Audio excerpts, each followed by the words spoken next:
नवरात्र खत्म हो चुका है। अब एक बार फिर से भोजपुरी कलाकार नीचता पर उतरने के लिए तैयार हैं। अपने अपनी सीमा लांघने के लिए, अपनी लिमिट क्रॉस करने के लिए तैयार हैं। और कितने कलाकार तो अभी से शुरू भी हो चुके हैं। वो तो शुक्र है भारतीय त्योहारों का, जिसमें खासकर अगर हम बात करें दशहरा की, तो इस पर्व की सबसे अच्छी और खास बात यह है कि ये त्योहार 9 से 10 दिन का होता है। और ये वही समय होता है जब भोजपुरी कलाकार अपनी सीमा में होते हैं, अपने हद में होते हैं, क्योंकि ये पूरा समय भक्ति का समय होता है। इस समय पूरा माहौल भक्तिमय होता है। हर जगह दुर्गा माँ की प्रतिमा स्थापित की जाती है। हर कोई माता की पूजा अर्चना में व्यस्त रहता है। भोजपुरी कलाकार भी ऐसे में उलूल जुलूल गानों से बचते हैं, क्योंकि उनको पता है कि अगर ऐसे माहौल में गलती से भी वो अगर कोई अश्लील गाना या कोई फूहड़ गाना लेकर आते हैं, तो उनके गानों का ठीक ठाक व्यूज मिलना तो दूर, उनके गानों को कोई सुनेगा भी नहीं। ऐसे में उनके गाने चलेंगे नहीं। इस बात से, इस डर से कोई भी कंपनी और कोई सिंगर दशहरा के मौके पर रिस्क लेने से बचता है।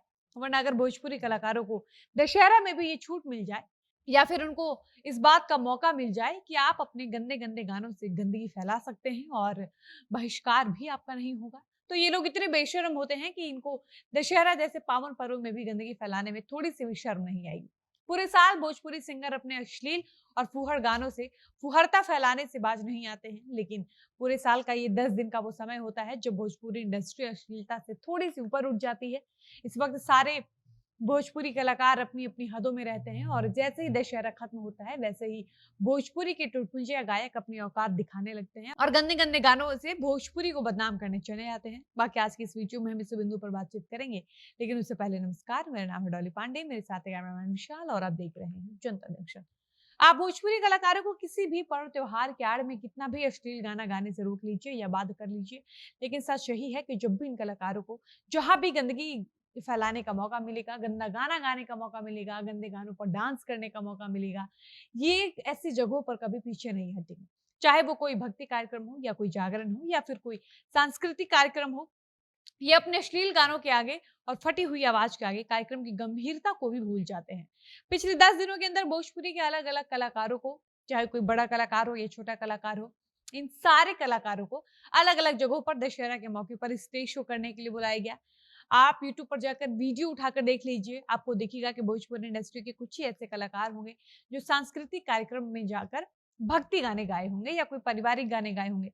ज़्यादा से ज़्यादा कलाकारों ने सांस्कृतिक कार्यक्रम में अश्लील गाने गाए हैं, अश्लील गानों पर डांस किया है, अपने फूहड़ गानों से वहाँ मौजूद दर्शकों को बेकाबू किया है, जो कि सरासर गलत है। कलाकारों को ये खुद से सोचना चाहिए कि अगर आप किसी सांस्कृतिक कार्यक्रम में बुलाए गए हैं, जहाँ आपको देखने और सुनने के लिए हर वर्ग के, हर उम्र के लोग आए हैं, तो ऐसे में आपको इस बात का विशेष ध्यान रखना चाहिए कि आप कोई भी ऐसा कुकृत्य ना करें, कोई भी ऐसा गंदा गाना ना गाएँ, कोई भी ऐसी हरकत ना करें, जिसकी वजह से उस कार्यक्रम का अपमान हो या कार्यक्रम की गरिमा खराब हो।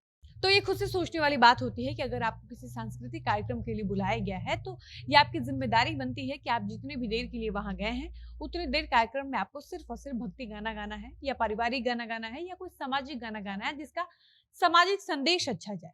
चाहे कोई कितना भी बड़ा कलाकार क्यों ना हो, ये हर किसी पर लागू होता है। लेकिन भोजपुरी सिंगरों का हाल ऐसा है कि अगर ये किसी भी सांस्कृतिक कार्यक्रम में जाते हैं, तो कार्यक्रम की शुरुआत ये बेशक किसी भक्ति गाने से करते हैं, लेकिन जैसे-जैसे समय निकलता है, धीरे-धीरे करके वो अपने अश्लील गानों पर शिफ्ट होने लगते हैं, जिसके दम पर वो सिंगर बने हैं। और जब ऐसे गायकों को ब्लेम किया जाता है, इन पर जब सवाल उठाया जाता है, तो ऐसे गायकों की आलोचना पर इनका जवाब होता है कि हमने शुरुआत तो भक्ति गानों से की थी, लेकिन बाद में ऑडियंस डिमांड करने लगी थी। ऑडियंस का डिमांड आने लगा था कि हम कुछ तड़क-भड़क गाना गाएँ, इसलिए हमें मजबूरी में वैसा गाना गाना पड़ा। क्योंकि वहाँ की पब्लिक ही ऐसा गाना सुनना चाहती थी, जो कि सिर्फ़ एक बहाना है। इससे साफ ये स्पष्ट होता है कि अगर आपकी आवाज़ में दम होता, आपको गीत-संगीत की अच्छी समझ होती, आपको पता होता कि दर्शकों को कैसे बाँधे रखना है, तो आप अपने भक्ति गानों से भी दर्शकों को बाँध कर रख सकते हैं। और अगर आप साफ-सुथरा गानों से दर्शक आपके बोर हो रहे हैं, इसका मतलब ये है कि आपके गाने में दम नहीं है, आपकी आवाज़ में वो बात नहीं है। दम है तो सिर्फ़ और सिर्फ़ आपके अश्लील गानों में, आपके गानों के अश्लील शब्दों में।